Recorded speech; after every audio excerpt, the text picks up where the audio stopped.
You are listening to the Thinking Effect podcast with Ortal Green and Lillian Kriegler. Everything starts with a thought. Join the quest to reshape your own and your students' thinking by exploring your usual curriculum in new and exciting ways. In each episode, we share dynamic and practical ways you can ignite thinking in your classroom. Hi, everyone, and welcome to episode 5 of the Thinking Effect. This episode is all about how do we help students articulate their thinking. But first, hello, Lillian, how are you? I'm very well, Ortal. Lovely to see you. It's a public holiday today in Australia. It's Labor Day, but you and I are working. Of course, because it's important for us to continue with our podcast and help educators across the globe. And you know what, today's question, how do we help students articulate their thinking, is an interesting one, because I think some people might think, well, what's a problem? I'm thinking about something and then I open my mouth and just say it. But in fact, in order to bring our thoughts to life, there's quite a complex process that needs to happen in our brain. That's right. I mean, sometimes in the classroom, educators will just assume that their students have learned a concept or a piece of information once they've delivered that lesson. You know, and it might be true for a lot of students, but sometimes they aren't able to explain or recall what they've heard. And that complex thing you're talking about is the difference between receptive language and expressive language. So even babies, you know, if you talk to them and you do a lot of gesturing, etc., they can follow what you're saying, but they can't necessarily tell it back. And that goes for older children as well. It's a very specific skill to be able to express the learning. Exactly. And what you're saying is, I have an example actually, because, you know, as a mom, I'm really interested and curious about what my boys are doing at school. And every day when they come back from school, I ask them, what did you learn today at school? And then they start talking about the different lesson that they have. And sometimes something trigger my curiosity. And then I ask one of my boys, can you elaborate on that? Can you explain to me more about it? And sometimes I get a response of, I can't explain it. And for me, this is it's quite worrying because it means my son, you know, he's been through the lesson. He was there present in the classroom. They had probably a discussion about it. The teacher explained something, but then he didn't get it. He didn't understand it.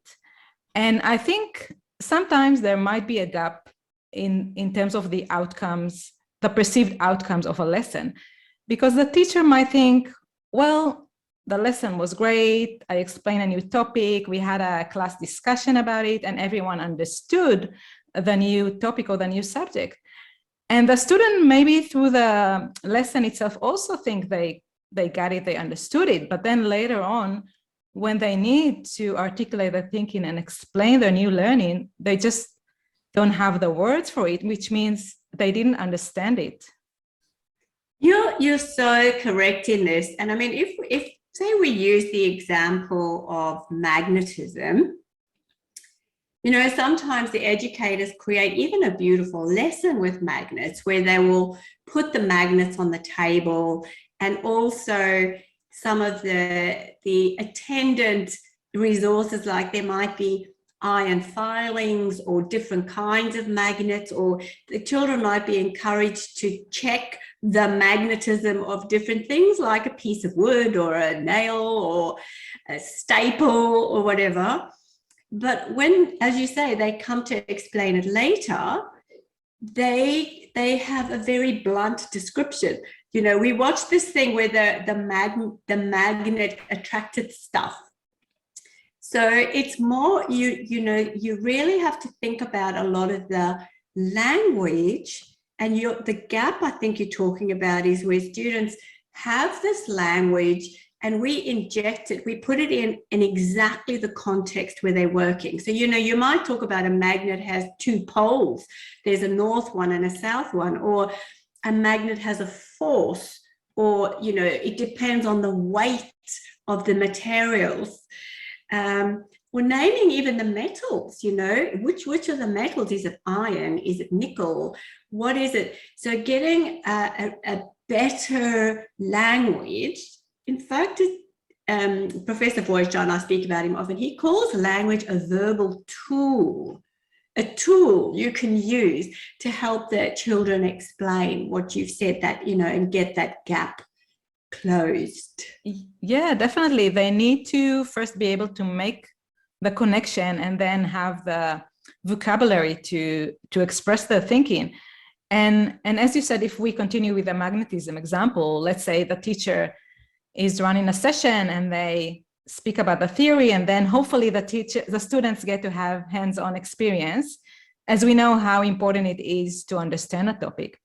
And even if they can't have a hands-on experience because they lack the equipment, they can watch a video that really shows them how magnets work and how these forces operate.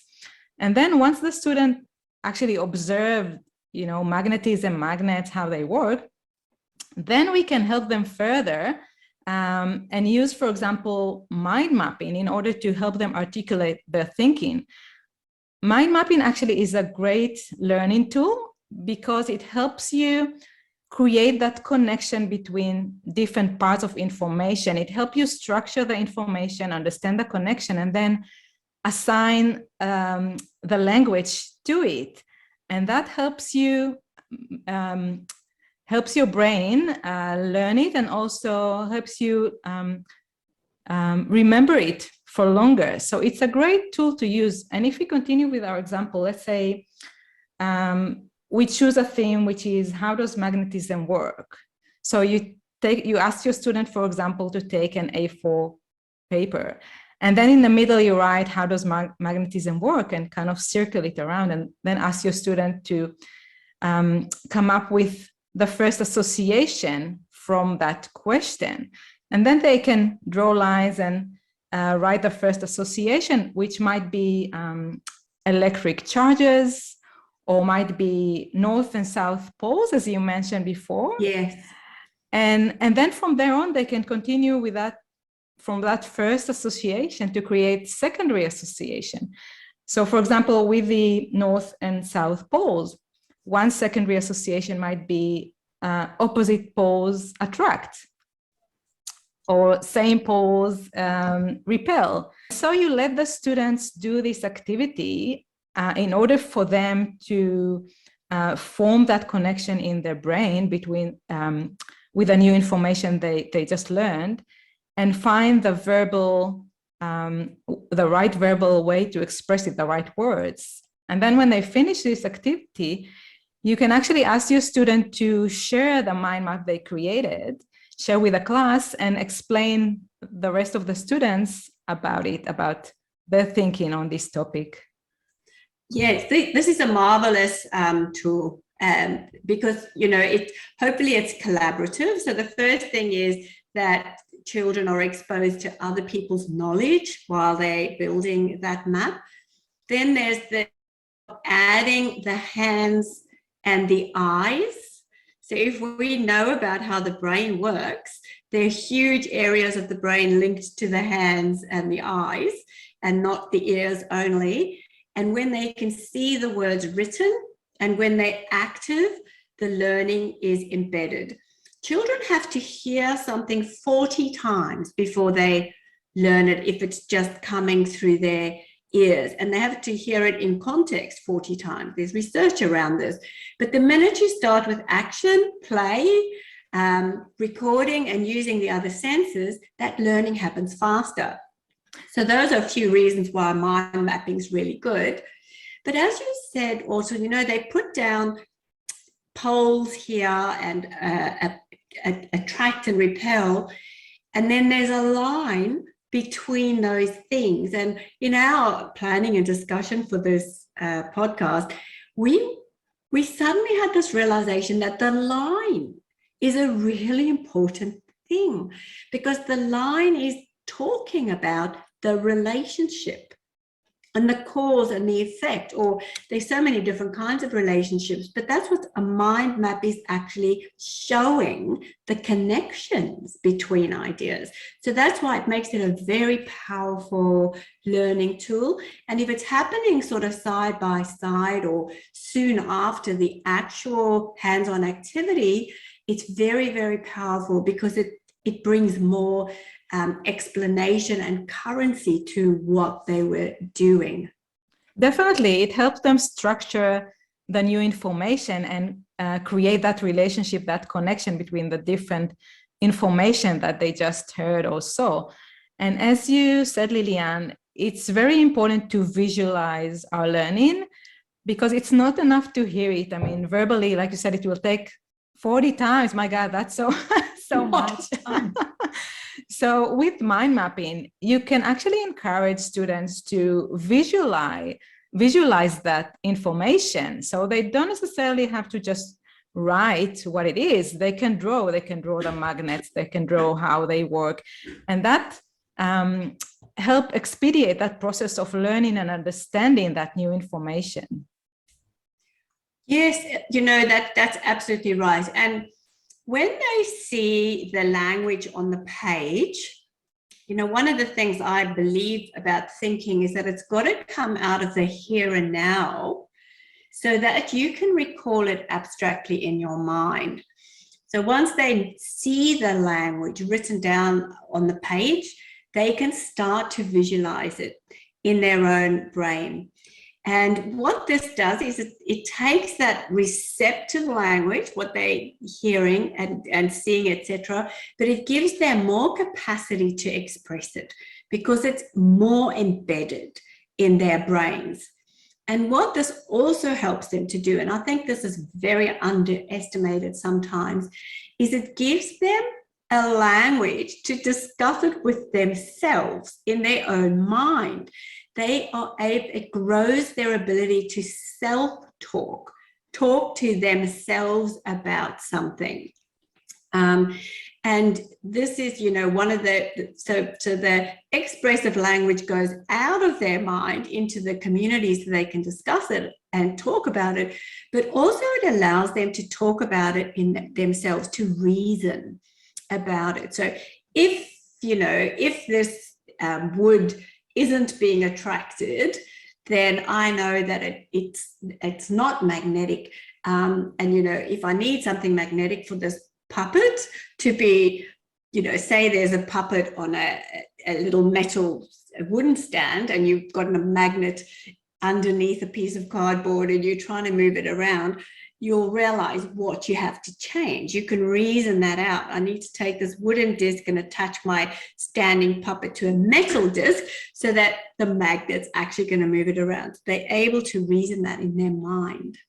Yeah, definitely. Each one of us first needs to explain it to ourselves to gain a better understanding before we can explain it to others. And one of the great ways to learn something is by teaching and explaining others about it. And that's why it's important to ask your student to share their learning and explain to the class, because as they try and teach the other student, it helps them better understand and learn the material. Yes, it's given them that practice of bringing it out. So, we have input, we have information processing, and then we have output. And so this gives them the practice, the output to make sure other people can understand it. And while that's happening, they're understanding it better themselves, just as you and I, when we discuss these things, this is really important.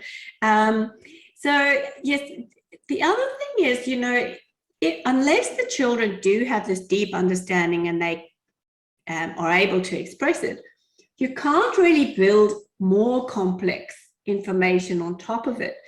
So sometimes, the children who get something really fast, but they can't explain to you why, they might reach a ceiling in their thinking where, because they don't have that very basic understanding, they just know it intuitively, they can't build something on top of it. So for instance, if children don't really get what division is, cutting things in pieces and parts, are they going to be able to understand decimals and percentages and fractions later on?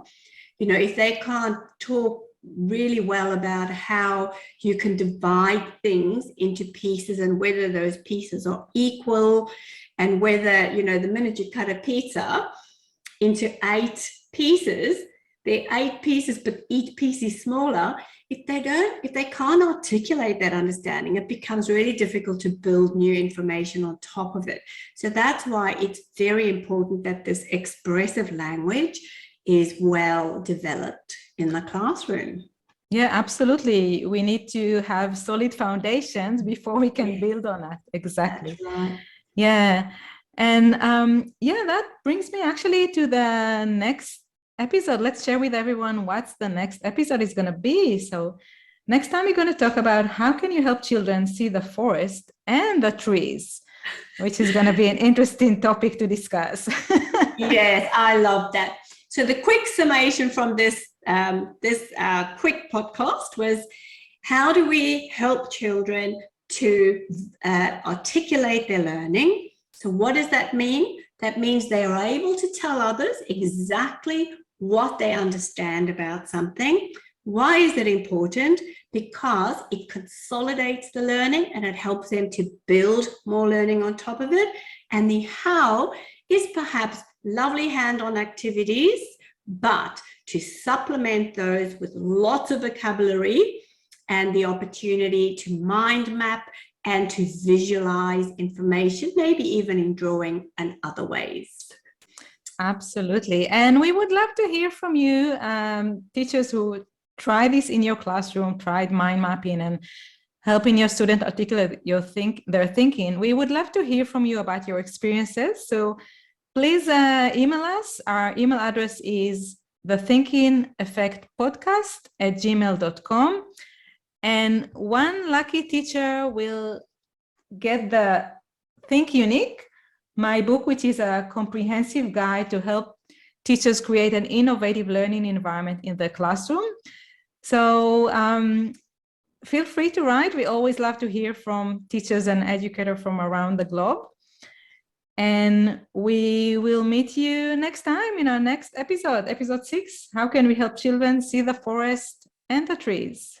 That's correct. We look greatly forward to being with you again. Bye.